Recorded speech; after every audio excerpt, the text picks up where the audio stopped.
Hi, welcome to I Got You podcast. Today's topic is Ask the Therapist. My name is Renee, and I'm joined by my co-hosts, Keisha and Heather. And I'm also joined by my esteemed guest and subject matter expert, Terry Evans Knight. Terry Evans is a licensed marriage and family therapist with several years of experience. She maintains a private practice in Norwalk, Connecticut for about 10 years now, with a focus in marriage and couple conflict, family conflict, adolescent and anxiety issues, among others. Welcome, Terry. Welcome. Welcome. Thank you very much. I'm looking forward to being a part of this panel this afternoon. Yeah. All right. So I'll start it off, Terry, because I'm really curious on this one. So do you agree with the notion that people within the Black community are not as affectionate as other cultures? And if so, how does that translate into our relationships? That's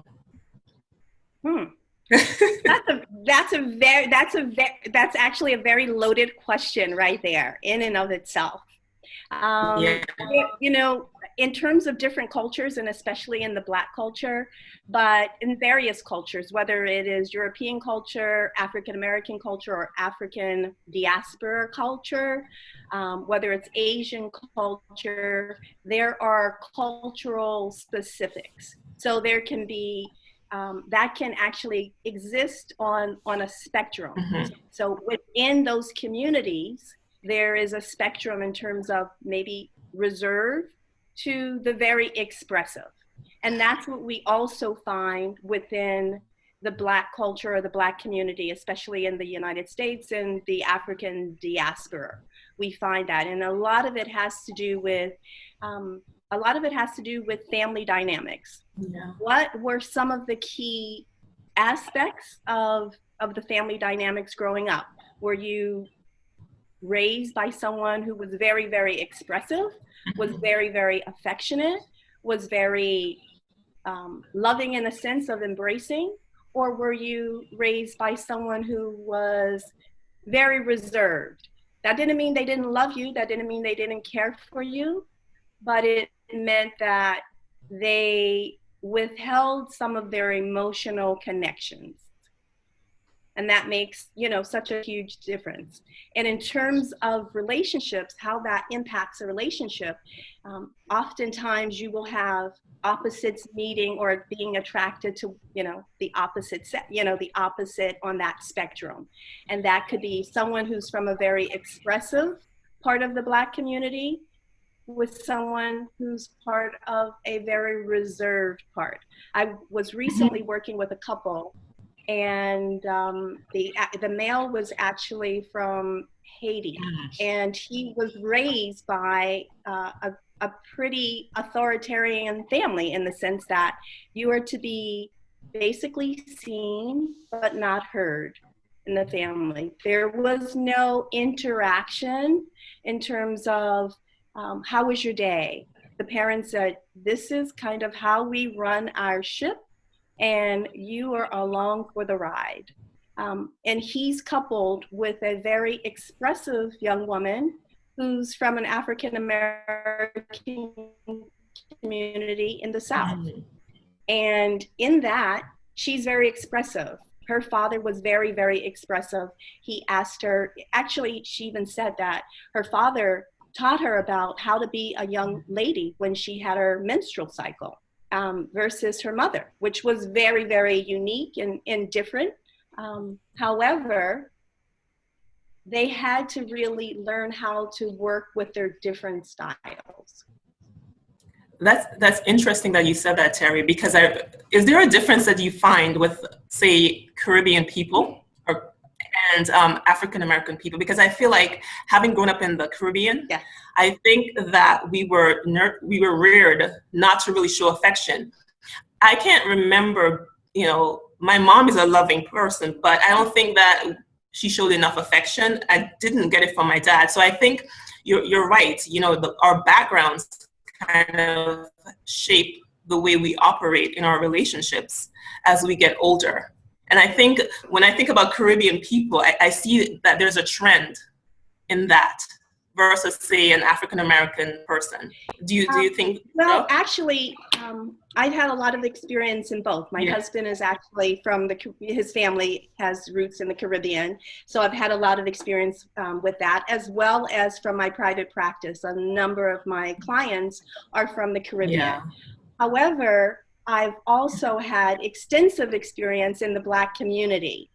And I have found, again, it's very much on the spectrum. I hear this frequently in terms of, pretty much being, children being, basically more expressive. I think a lot of that has come out in the last 20 or 30 years. Prior to that, there was a very different way in which families basically raised their children. There was a very strong arm approach to raising their families, especially, it didn't matter whether you were from the South or whether you were from the North in the US.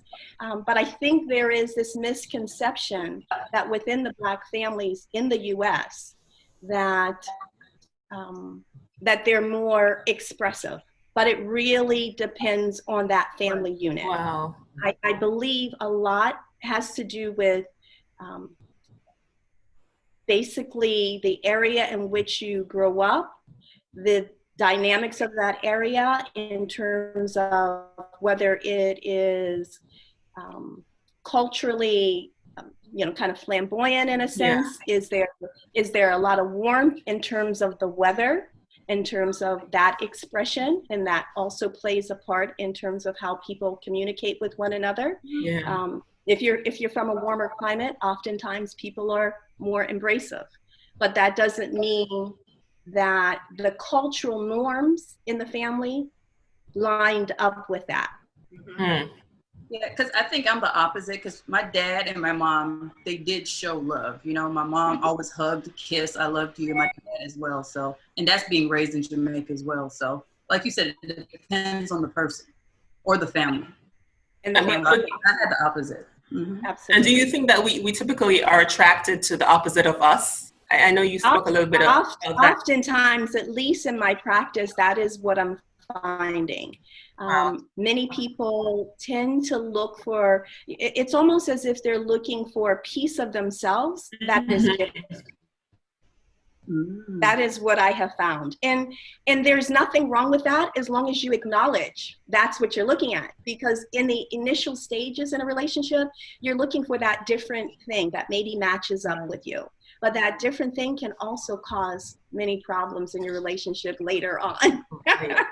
Because it is so different in a sense. It is so different. That doesn't mean that you cannot work out your differences, but you're going to really have to be open to the idea of embracing those differences and looking for things that you line up with in terms of values, right? And in terms of expectations. Those are really critical and key. Okay. That makes sense. Yeah. Okay. So I know you specialize in trauma, and do you think, what are some of the emotional traumas that we in the Black community go through, and how do we address those traumas so we could have healthier relationships going forward? Because I know this, for a lot of us, we have traumas that are not addressed, and this tends to affect our relationships. How can we do better at addressing those traumas to have healthier relationships? Absolutely. A lot of the trauma has to do, one of the things that we're seeing right now is systemic trauma that is running rapid within the United States at this point. So that is really a biggie right there. Being able to identify that and call it out, name it for what it is, and understanding the history behind that. So, 400 years ago, there was a system that was put into place, right? It was put into place and there was a hierarchy. So if we don't really understand that history behind it, it's very difficult to understand where we are right now and working through those traumas. So the trauma in terms of education, in terms of not getting the best education possible, the trauma in terms of unemployment or underemployment, right? Not developing our skill set, the trauma in terms of substance abuse, and not dealing with the pain that we've been subjected to, you know, as a community at large. Our families have been broken up in many cases. We have oftentimes we don't have the supports that are built into our network, and that is really critical, is to be able to have those supports. Absolutely. So do you think that there's a stigma? We're talking about trauma. Do you oftentimes think that there's a stigma attached to Black people coming and seeking help from a therapist to deal with these traumas? Absolutely. Absolutely. It really hasn't been until the last, say, 15 years that it's been open for people of color to go for therapy, to really reach out and seek therapy. And I think a lot of that has to do with just the stigma that has been assessed to it, number one, as well as what has helped to make a little bit of a change. There has been a change in terms of commercialism. Maybe there have been different TV shows, or there have been different movies that have said, you know, going and working with a therapist could help you. And that has opened the door, especially it's been customary within upper middle class white families to go and seek supports whenever there was a problem within the relationship, or whenever there was a problem with the children. But that hasn't been as widely experienced or exposed in the Black community. And it was at one point it was considered, we keep our dirty laundry in our own community, right? We don't share that. We keep it at home. We never talk about that with anyone else. And that's caused a lot of problems, and it's exacerbated the problem with trauma victims in a sense, because that silence keeps it compact.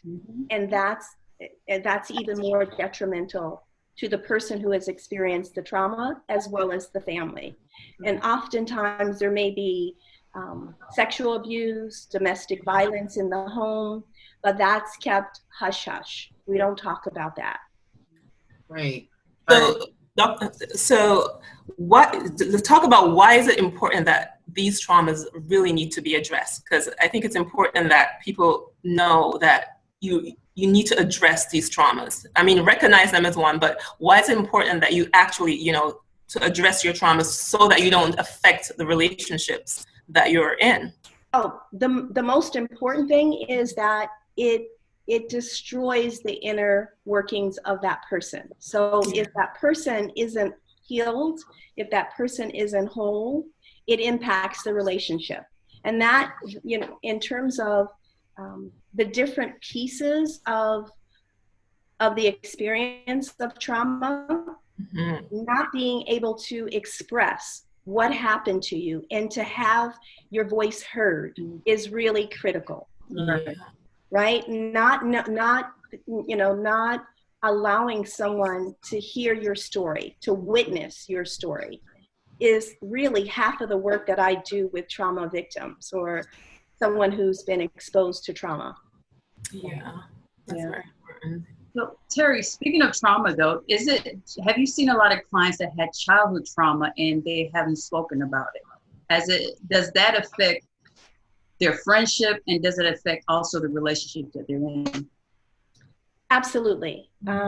Oftentimes they kind of brush it off, in a sense. They brush it off, and it doesn't start percolating again until they're oftentimes in their maybe early 30s to early 40s. And a lot of that has to do with the fact that, well, you know, you go through your teenage years, you're kind of exploring, you know, life is good for the most part. You're just dealing with a lot of different things. So the life stage is a little different. You go into your 20s, you're trying to figure out who am I today, right? You know, what am I about? Have I pursued my education? Have I pursued other interests? And then you start settling down a little bit into your 30s. And then at that point, it's like, oh, well, I'm not feeling connected to my partner, or I feel that there's a void. Well, and then things start coming up, or they start shutting down, or they start having maybe flashbacks in terms of, you know, something that happened in the past. I was recently working with a young man who was a minister, and he was in his early 40s, basically, and never really gone for therapy, but he was finding that he was listening to some of his parishioners or some of the people that were coming into his church, and they were telling some of the stories about abuse and trauma that they had experienced. And this awakened some of the unsettledness that he was having. And that's when he reached out to say, you know, I really need to address this, because this is more than I can handle. And he, you know, again, he was very high functioning, had no real problems, was in a secure relationship. But when he started thinking about, some of these relationships with my mom, you know, are really starting to come out, and I'm really struggling with, you know, some of these issues. Wow. Yeah. Wow. It's interesting. Yeah. Thank you. Just talking about, you mentioned in your 30s, you kind of get settled in, and a lot of the things come up. So my thought is, do you believe that men go through their midlife crisis earlier than you say 20 years ago? And what are some of those reasons why they go through this midlife crisis? You know, it's pretty interesting when you ask that question about midlife crisis, because I did a little research on that, and you know, where did this construct of midlife crisis come from? And basically, you know, it's pretty interesting. It came from a researcher, an analyst, who was originally from Canada in the 1950s, I think in 1957 or so. And he did some research on artists, and, you know, what they were going through. And at that time, what he found that the average lifespan for a man was about 52. Okay. So he was in his 30s at that point. He was mid-30s, and he was struggling with depression. And, you know, his life was going really well at that point. And he's like, I don't understand why I'm feeling so depressed. And a lot of it has to do with the reality, or the accepting the fact that you're almost to the point of demise, right?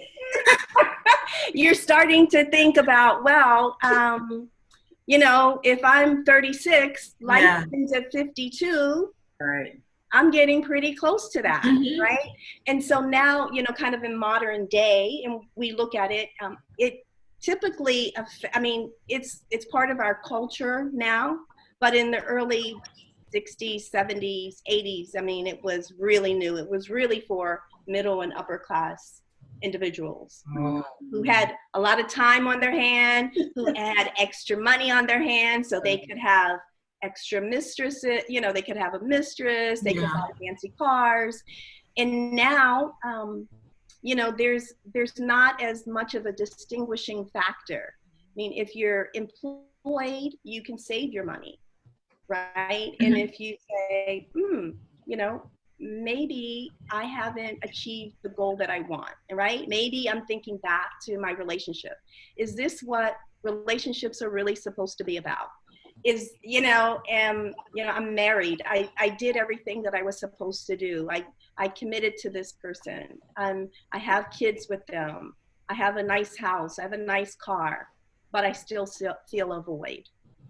Where is that coming from? Where is that coming from? So sometimes and that's one of the things I like to work on with couples in my practice, is it's really important to do work as an individual, and you know, especially as an individual, and as you come together as a couple, you still have that individual self, and that's important. And I think with midlife crises, that individual seems to get lost sometimes. And so if we're speaking within the Black community, the difference is that, you know, maybe we have more time to think about things, right?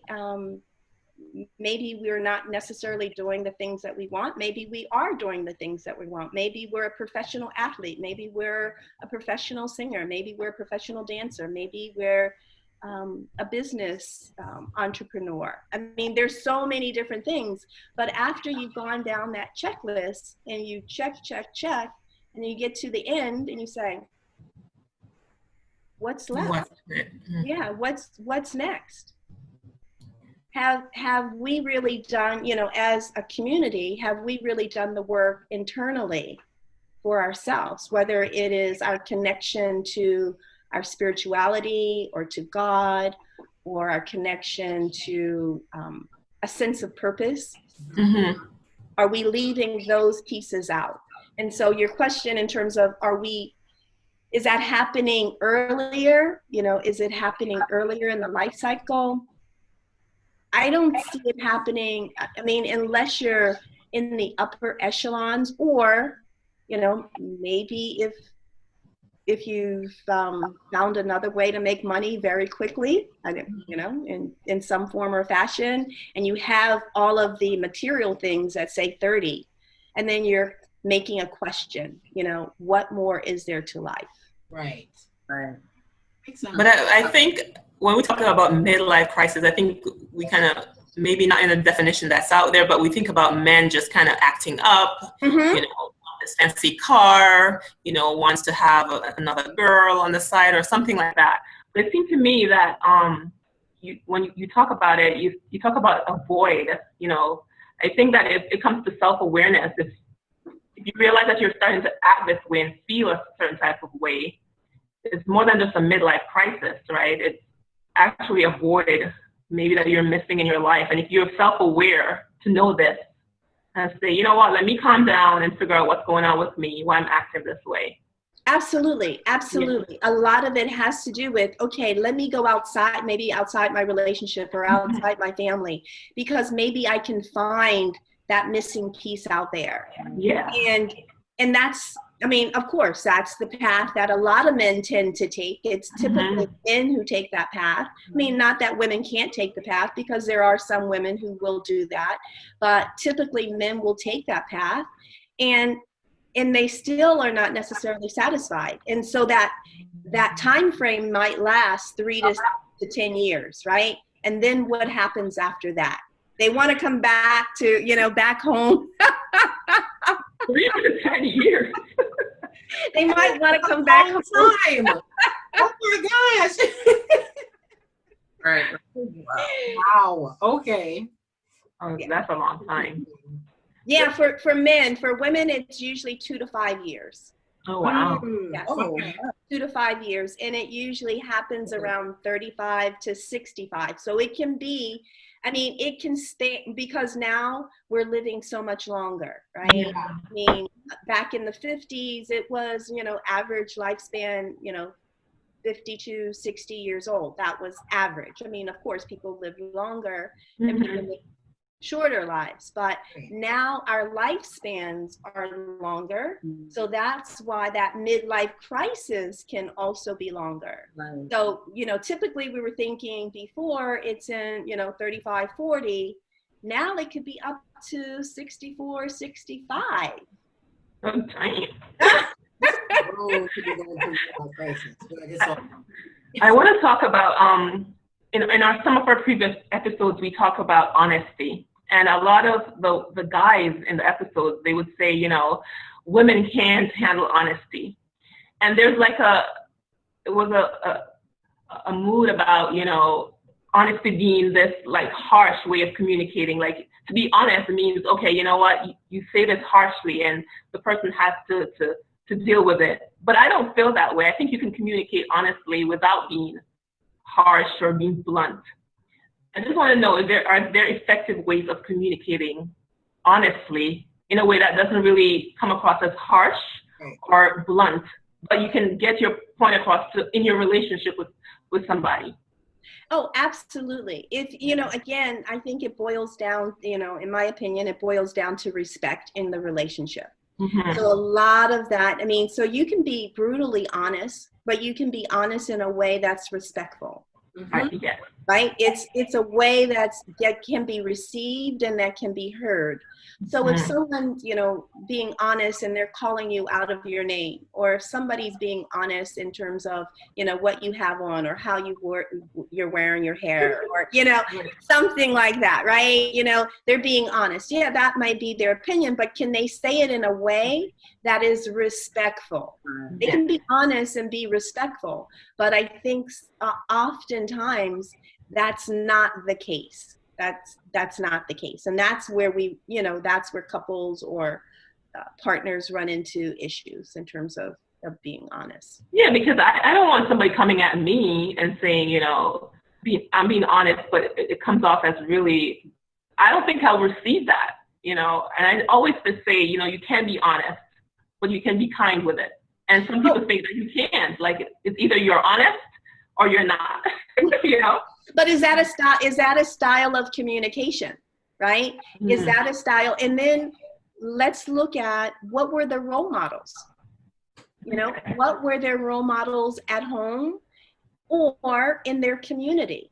So if you grew up in a community and or in your home, and your father or your mother were respectful of one another. I mean, yeah, they had differences. They disagreed. They were arguing, but they argued in a respectful way. Mm-hmm. But if they argued in a way that, you know, the man, and oftentimes the man is larger, but he doesn't have to be larger, but is more aggressive. Mm-hmm. If he's more aggressive and he runs up on his partner, what does that feel like? Right. Does that feel like a loving relationship? You have to say, is that the kind of relationship that I really want to have if I'm going to be honest with someone? Are you going to be fearful at that point? Mm-hmm. Right. Right? Yeah. Right. Mm-mm. Can't do it. And exactly. Is he or she, it can be a she, are they intimidating you? Mm-hmm. Right. Right. Exactly. Mm-mm.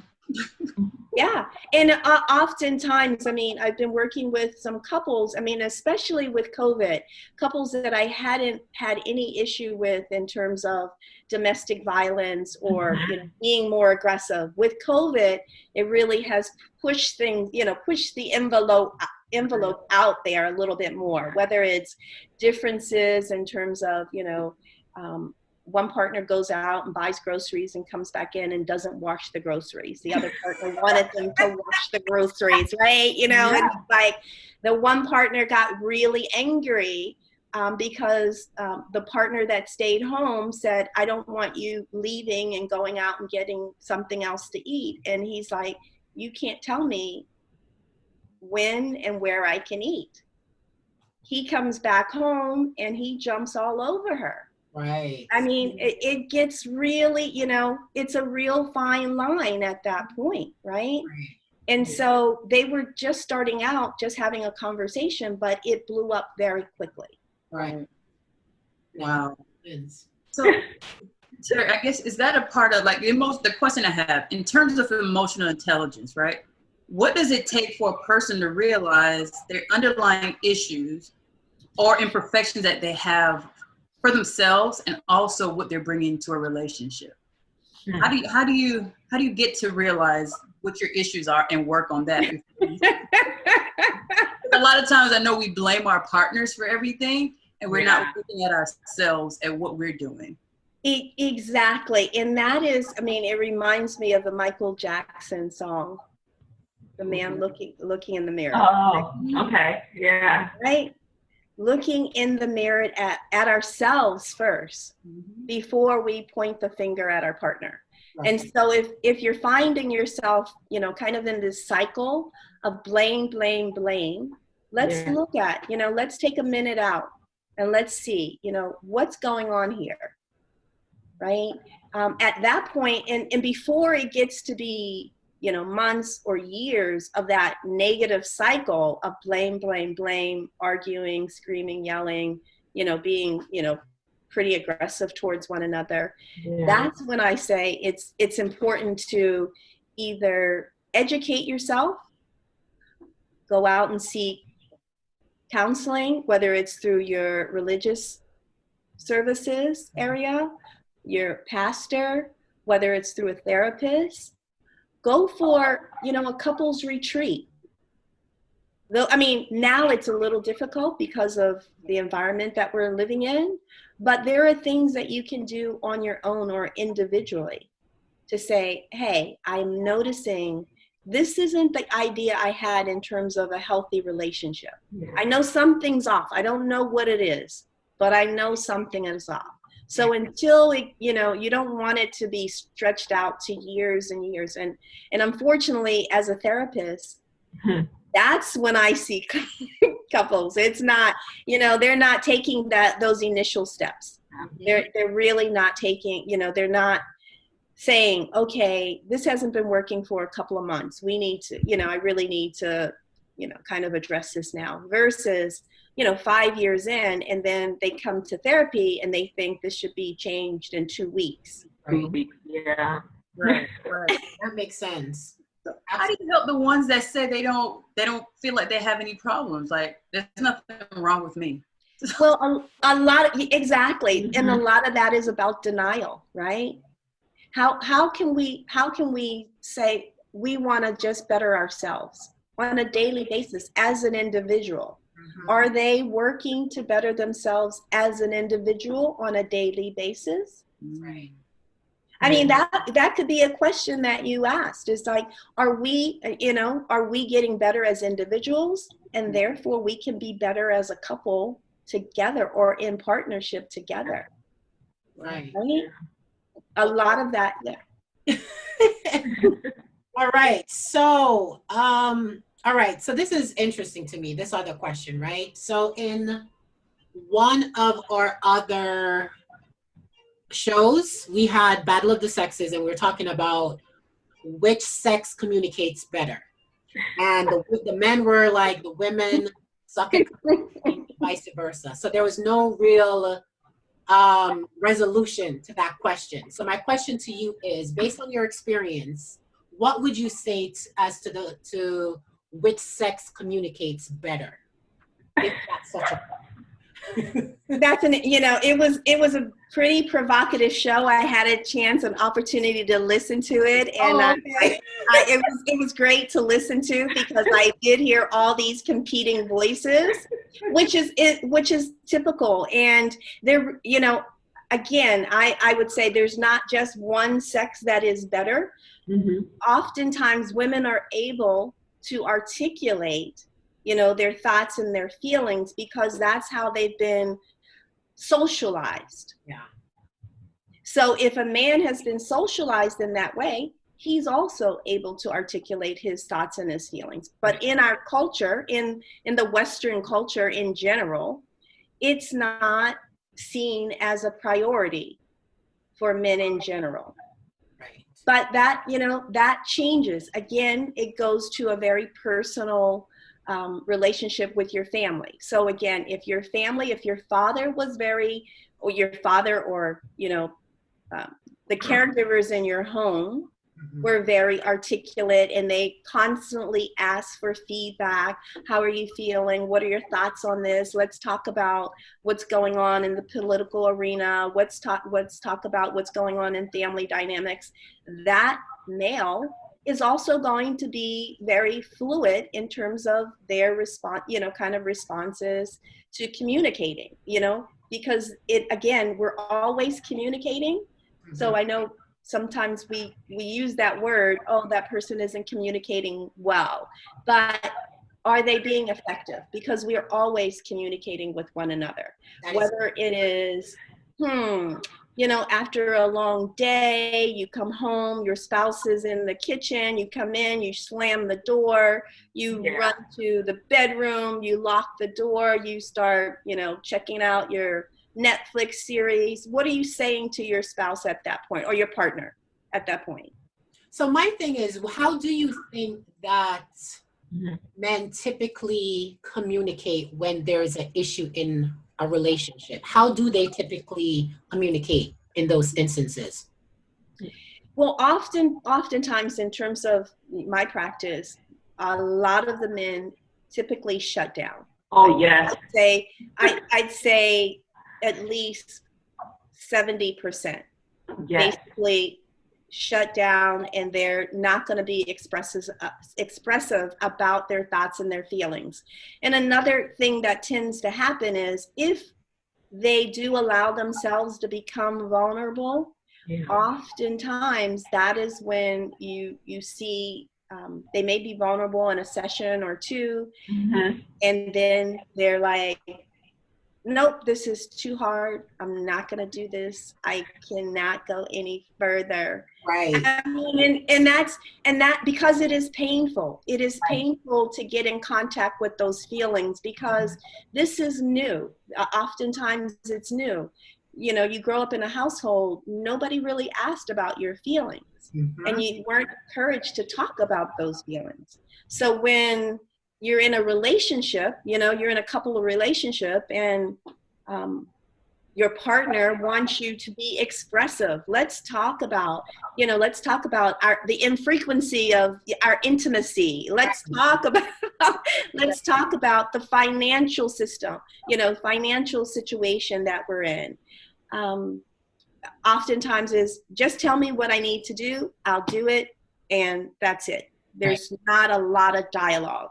And so it really takes, I think it really takes a lot of patience, and it's important to provide a safe space where that partner isn't feeling overwhelmed, because again, there's a power differential in terms of articulation.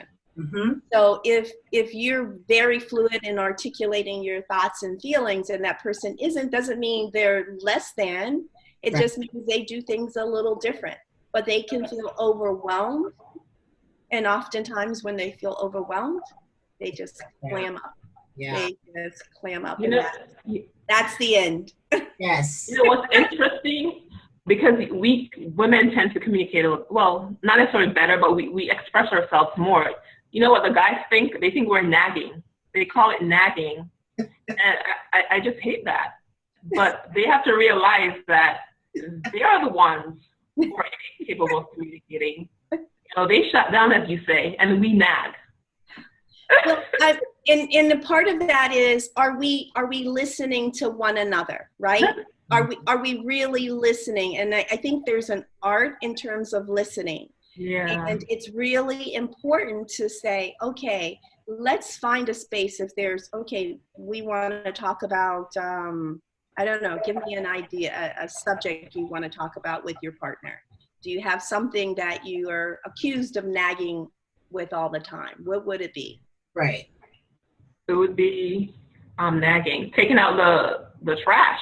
Taking out the trash. Why do I always have to do it? Why can't you do it? Okay, taking out the trash. That's Or right. So really, is that a power struggle about something else, right?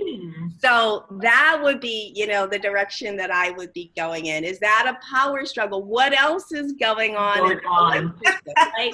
So it's not really about the trash, because that's a tiny little thing, but it's irritating. It's annoying. Absolutely, it's annoying. In a situation like that, it's probably something a little deeper. Right. That makes sense. That's very interesting. I wanted to know, in terms of heterosexual couples, what are some of the typical issues that you find that you deal with in your practice with men and women? What are some of the typical issues, I think, that you deal with in your practice? With heterosexual couples? Yeah. Mainly, communication, again, that big C word that comes up a lot, because there's just different levels of communication that's really happening. Infidelity is another piece that comes up. Financial literacy. Oh, wow. It's pretty surprising that couples, at least a lot of the couples that I have worked with, have not really sat down and put together a budget. Wow. Some of them don't even know what they've been with a partner for 10 years. They don't even know what their earning capability is with their partner. Wow. 10 years? Wow. 10 years.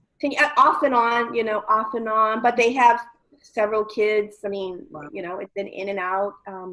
But even, surprising enough, it is, that's a really big piece. That's a really big piece. And especially thinking about values. Yeah. A lot of couples really haven't talked about what are the values and what are the expectations that we have in our relationship. So they're just kind of riding a wave. It's been, I was attracted to you initially, whether it was physical, whether it was emotional, whether it was psychologically attracted. Our families are good. We lined up. Why not we just get married? We get married, and then you're trying to kind of figure out, well, am I in the deep or am I in the shallow? Right. And, how are our lives kind of matching up? What are our goals? A lot of couples don't really sit down and talk about those goals. And so that's where you run into the issue in terms of divorce, especially in America, incompatibility. Yes. Because couples really haven't done that hard work initially. It's interesting that you talk about what their interests are, what their goals are we lining up? Are we working towards these goals? Are we connecting with one another around these goals? And what happens if we're not able to meet our goal this year? What do we do to work through that? That makes sense. and it's interesting you talk about expectations, because I always say, like, whenever the next time I get into a serious relationship, I want to talk about everything. I want to talk about all the expectations, because I realized that when I was married, I really didn't really talk about expectations. And that's a big thing when you go in a marriage and then you're like, okay, you're a wife. Okay, a wife is supposed to do this, a wife is supposed to do that, but we never really talked about it. So how are you expecting me to do these things, or I'm expecting you to do these things, but we don't really talk about it? I think we all should don't really have those conversations about it. And so there, again, talking about what the roles are going to be in the family. And it doesn't have to be the traditional role. Exactly. I mean, you could be, because of your background and your experience, you could be the main, provider for the household. That is fine, as long as you understand what your role is, and the two of you are on the same page about that. Yeah. That is, if, as a woman, non-traditionally, the expectation is for a non-traditional woman to the expectation, if you're a traditional woman, is, you might have a job, but that's not going to pay the mortgage, or it's not going to pay for college or the expenses of the household, but it could help us go on vacation. Right. So today, that is changing. And women have, they have more education in many cases, right? Mm-hmm. They've been able to get more degrees, and doors have been opened for them for a variety of different reasons. And so they're increasing in their, ability to be, financially productive, right?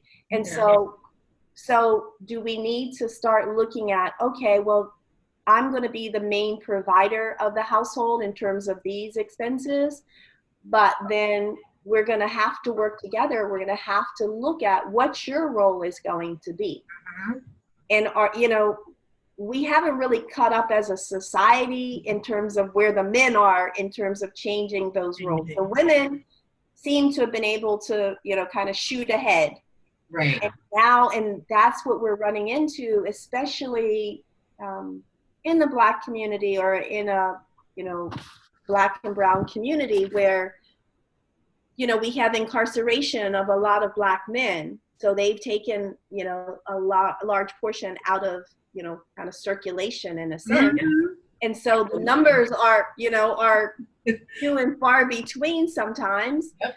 So can we, you know, for that group that is available, can we now look at that and say, okay, maybe you weren't able to, you know, finish this degree, or you didn't get a master's or a PhD. That's okay, as long as you're solid in these other areas, right? We can work with that. But are the men in those positions, are they, you know, open to that role reversal or that change there? There's some that are, who are very confident within themselves, and others who say, yeah, that's good, it's great, but, you know, at the end of the day, Right. they're struggling. Right. And that's something to be aware of. It's something to be aware of, and to try to say, you know, how can we work together so that, you know, we're a package deal here. We're on the same team. We are not on opposing teams. Exactly. You know, I'm with you because I love you. I care for you. You're maybe the father of my children. Whatever that is, we have the same values around family, around, you know, around religious desires and commitments, as well as other values in terms of, you know, education and some other things. So how can we work together as a team? Makes sense. Yeah. So, Terry, to what extent do you think the absence of a father in the home has affected or influenced women and men in our society? Well, I think a lot of that has to do with who is left in the home in terms of the caregiver, right? A lot of that has to do with, is that caregiver who is left at home? Because if you look at families who've lost, you know, whether it's a mom or a dad to illness or to accidental death, those families tend to do, you know, fairly well compared to a family who maybe the dad or the mom is missing due to, you know, maybe alcohol abuse or substance abuse or incarceration or just an absentee parent, right? An absentee parent. Well, what are the supports that are put in place to support that family unit, to support that child? So if you have supports that are put into place, I mean, if there's a death of a parent, oftentimes the family rallies around and they say, you know, we're going to swoop in here and we're going to take care of these children and we're going to nurture them and care for them.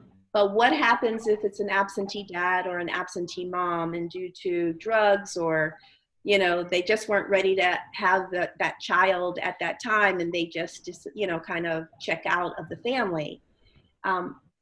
If the caregiver is supportive and fills that void, there's a good chance that things will go pretty smoothly for that child.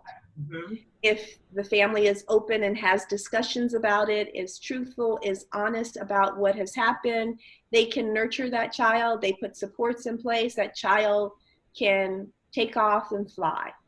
The problem is if there isn't that caregiving support network that is there. Okay, and they're not honest with the child. They might say when the dad or the mom is in prison, they say, Daddy went to the university. I mean, it's really bizarre. And 20 years later, Dad comes back. Yeah, right. What's going on here? Magic. Right? There weren't supports that were put into place. It wasn't framed in a way that was positive and supportive and nurturing for that child. Oh, So so you think that you have to be honest with your child regardless of the age or what's going on? Because sometimes some moms kind of shield the child from that hurt. So are you saying that the mom or the dad should tell the child what's going on?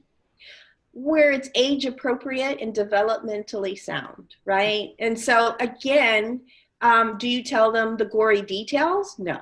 Absolutely not. But you can say, daddy is going to be away because daddy broke the rules, right? The end. As the child gets a little older, you might add a couple of other little things because eventually that child is, more likely the child will find out something happened. And how is that child going to feel when their caregivers have not told them the truth after that extended period of time? Daddy is at the university studying for, physics, right? What's that going to look like, right? No, that makes sense. But I have a question real fast. So do you think the way the father leaves impacts the child differently? For example, if the child, you just abandon your child versus like a father dying, do you think it has more impact on the child because of the way the father is out of their life? Do you think so?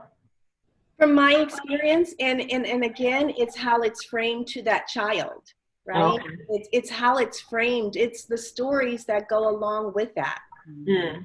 It's the stories because, of course, yes, it will have an impact. I mean, financially, that will definitely make a difference in terms of that child's life, right? But how is it being framed to that child? Woe is me, you're going to have a horrible life, you're never going to amount to anything. Or, yes, we are going to have to struggle. Daddy is no longer here.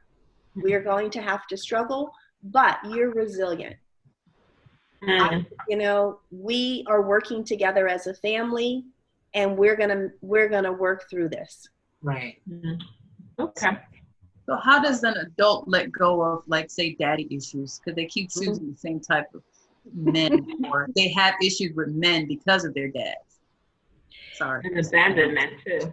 Abandonment issues, and those are really difficult. Mm-hmm. I have to say, the abandonment issues are extremely, extremely challenging to work with because, again, there is a void, there's a void in that person who was abandoned.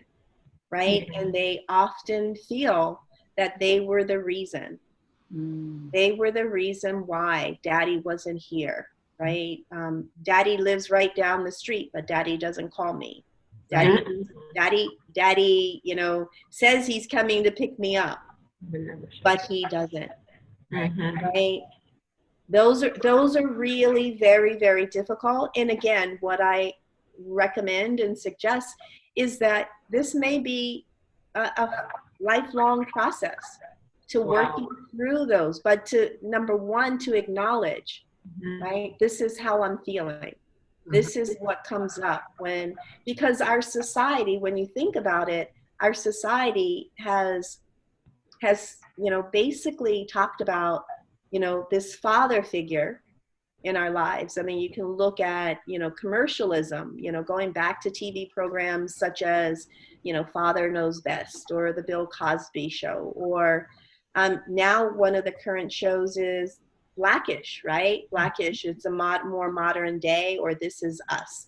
So it's framing dads in a different light. But still, if you grow up and you don't have a dad in your life, you now have to fill in, kind of those blanks, and how are you actually get to frame that for yourself. Yeah. Okay. As an adult, I highly recommend doing that work. It is, just because this was the life that you grew up in doesn't mean it has to determine the rest of your life. Right. That's true. It's very important. Yeah.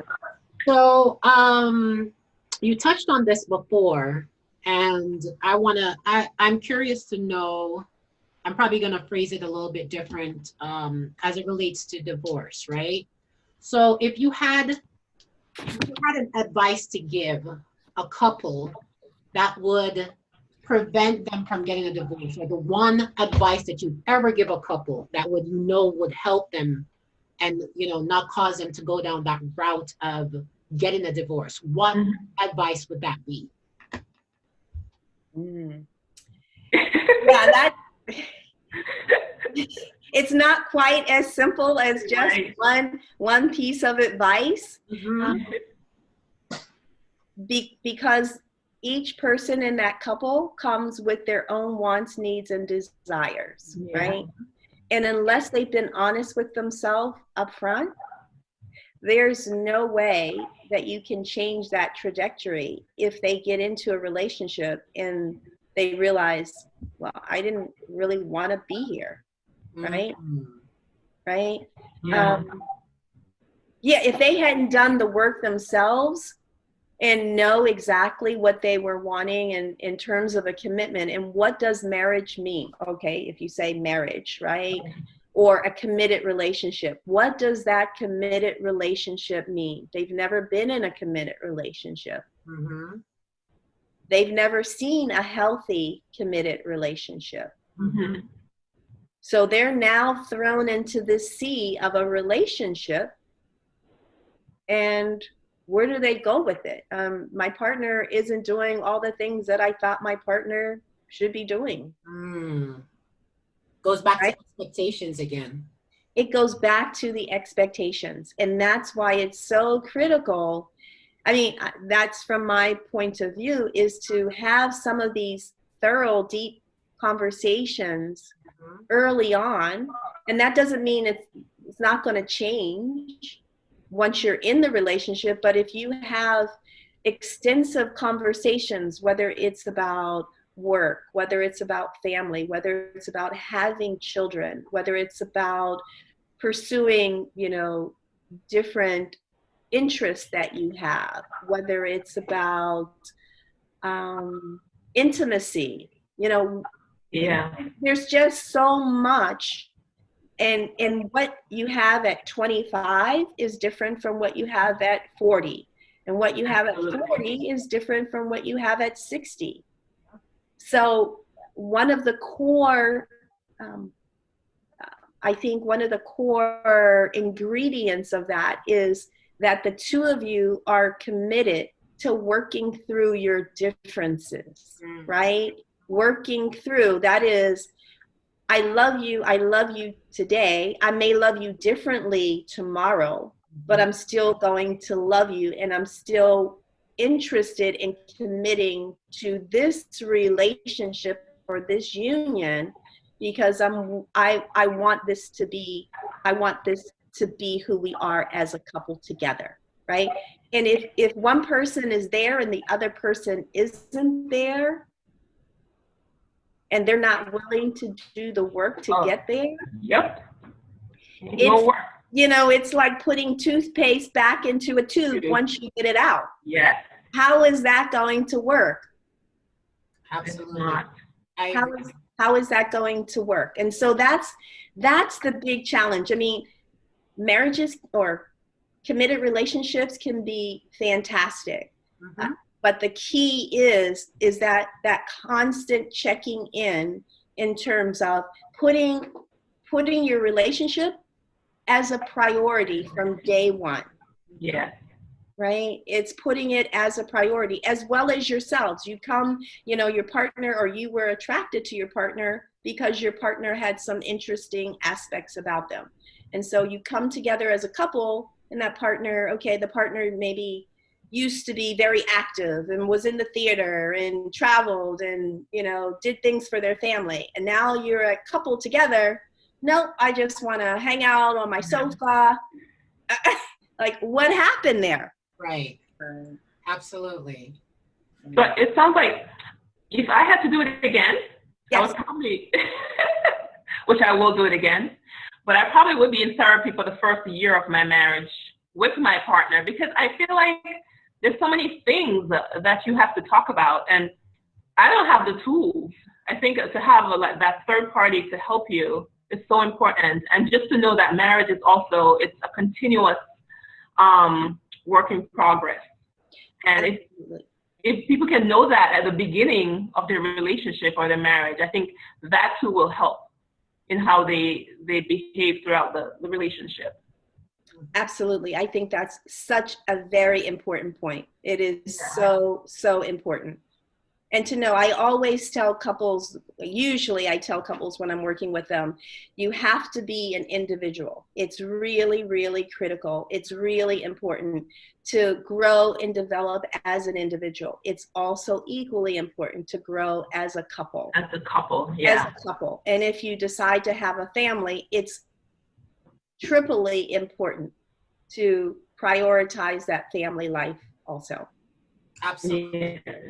So it's 7:57, ladies. Do you have any last questions that you would like to address to Terry, or would we want to transition to gratitude? What would you like to do? We could transition. We can transition. Yeah? Okay. So Terry, Yes. one of the things that we've incorporated in season 2, and you're our first guest of season 2, so welcome again, is we ask each guest to just say one thing that they're grateful for. That's how we want to end our show, just on gratitude. So one thing that you're grateful for. I'm truly grateful for the opportunity to be able to do the work that I do and to have my health at the same time. That is so, so important, to have my health, the work that I do, and my family. That is awesome. Succinctly said. Yeah. All right. Well, thank you again so much for being our guest. We appreciate you. We thank you for your time. We don't take that for granted. Yeah. Do you happen to have any website that you would like to mention, or any anywhere someone could reach out to you if they need to reach out to you? I would recommend that they contact me through Psychology Today, and my website is www.tnighttherapy.com. Perfect. Awesome. Thank you so much for your time, and we hope to see you again soon. Absolutely. Take care. Bye-bye. Thank you so much. It was a lot of fun. This All was right. great fun. Thank you. Bye-bye. Thank you so much.